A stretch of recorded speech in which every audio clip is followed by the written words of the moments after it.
આજનો નવો બ્લોગ છે. અત્યારે 6 વાગ્યા છે. આજે અઠવાડો સન્ડે રવિવાર હતો એટલે અઠવાડો હતો. આ તરબૂચ પણ લાવેલા છે, આજે ખાયા કરે ને બધી શાકભાજી ગોઠવી હતી. આ રીંગણ લાવ્યા છે, રીંગણ બહુ ભારે ભારે સસ્તા છે અત્યારે. આ ટામેટાં છે, ટામેટાં પણ બહુ સસ્તા છે. આ ટામેટાં બધા ગોઠવી દીધા છે, આખા અઠવાડિયાનું બધું આવી ગયું છે. આ કઢી લીમડી, આ ફ્લાવર છે, આ કોબીઓ લાવ્યા છે શાક બનાવી આપવાનું. આ ચીભણા છે, ચીભણા હા બહુ મસ્ત લાગે. આ લીંબુ પણ બહુ મોંઘા છે, એટલા મોંઘા મળતા જ નથી લીંબુ તો અત્યારે.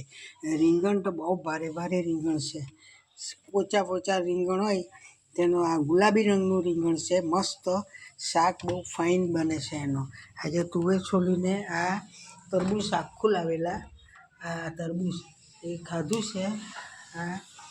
આ વટાણા છે, વટાણા આખા અઠવાડિયા સુધી બધું શાકભાજી. આ ગુવારફળી પણ લાવ્યા છે, આ ગુવારફળી ને આ દૂધી છે, મુઠિયા બનાવવાના છે દૂધીના. આ દૂધી લાવ્યા છે આ વખતે મુઠિયા. આ ચોરી છે ને આ મૂળા પણ લાવ્યા છે ને આ પેલા ચણા કહેવાય, ચણા શેકીને ખાવા માટે. આ ભીંડા લાવ્યા છે, આદુ મરચાં ધાણો ખૂબ લઈ આવ્યા ને આ ચોરી. આ શાકભાજી આખા અઠવાડિયાની અમારે આવી જાય, ઘટે તો પાછું લાવવાનું.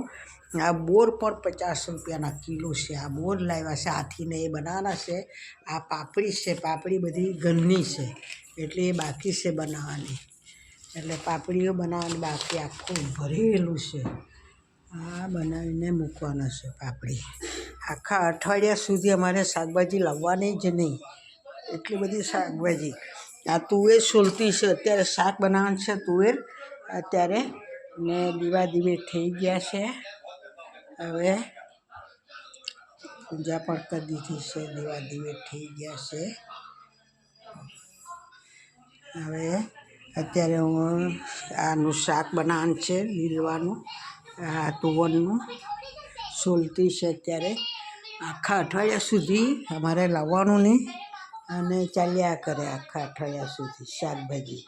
ચાલો, આજે અઠવાડિયો હતો, બહુ શાકભાજી, એટલી બધી શાકભાજી. ભાજીને તો હજુ આવી આજે લાવ્યા જ નહીં, કારણ કે બગડી જાય અઠવાડિયામાં. તરત ને તરત બનાવવાનું હોય તો કામ આવે, એટલે ભાજી છે એવું તેવું આવા અઠવાડિયે રહી ગઈ છે. બસ ચાલો, આવજો. સક્સેસ કરજો, લાઈક કરજો, શેર કરજો.